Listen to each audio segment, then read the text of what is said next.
ओम नमः शिवाय शिवजी सदा सहाय। ओम नमः शिवाय गुरुजी सदा सहाय। गुरुजी के चरणों में कोटि कोटि नमन। जय गुरुजी संगत जी, कैसे हैं आप सभी।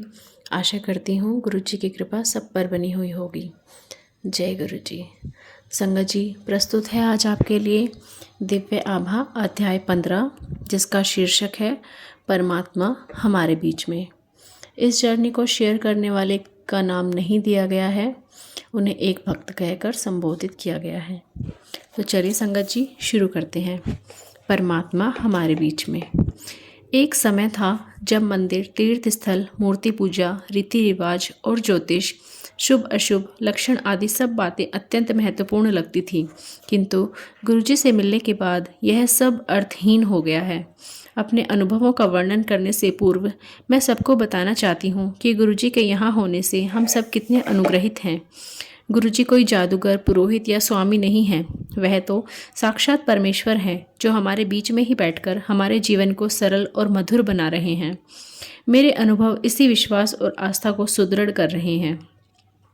भक्त के रूप में उनसे मिलने के पहले दिन ही गुरुजी में मेरी श्रद्धा जागृत हो गई थी।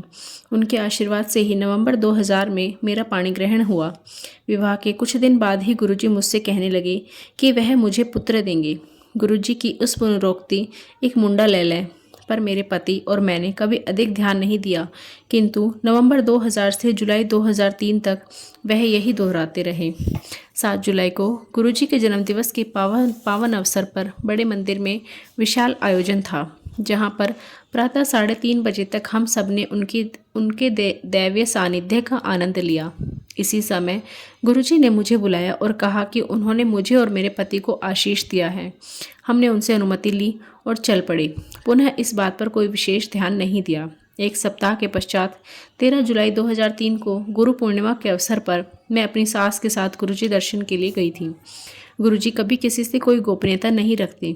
वह प्रत्येक से ऐसे बात करते हैं कि आसपास के लोग पूरा वार्तालाप सुन सकते हैं। परंतु उस दिन जब मैंने उनसे आज्ञा लेने के लिए उनके चरण स्पर्श किए, उन्होंने मुझे पास आने का इशारा किया और धीमे से बोले कि मैं गर्भवती हूँ, पर यह बात किसी को ना बताऊं। किंतु मैंने इस कथन की अवहेलना करी। मैंने यह समाचार अपने पति को दिया।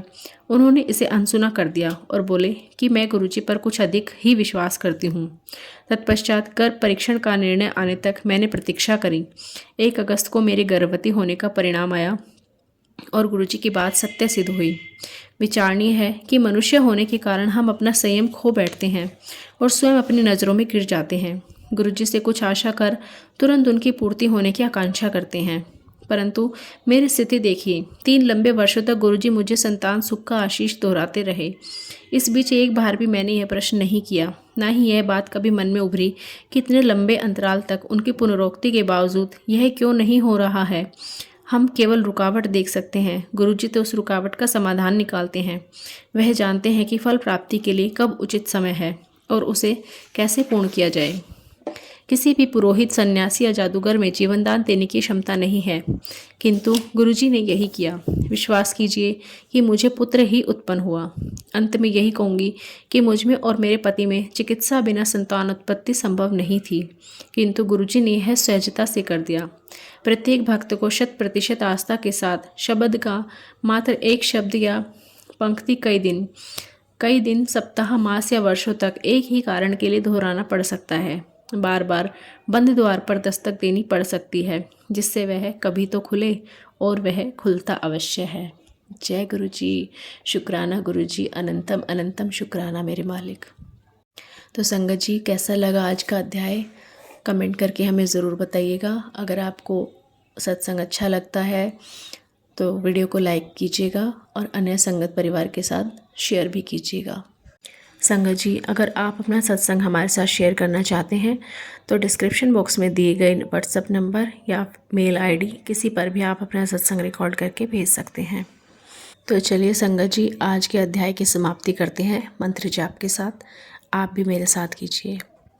ओम नमः शिवाय शिवजी सदा सहाय। ओम नमः शिवाय गुरुजी सदा सहाय। ओम नमः शिवाय शिवजी सदा सहाय। ओम नमः शिवाय गुरुजी सदा सहाय।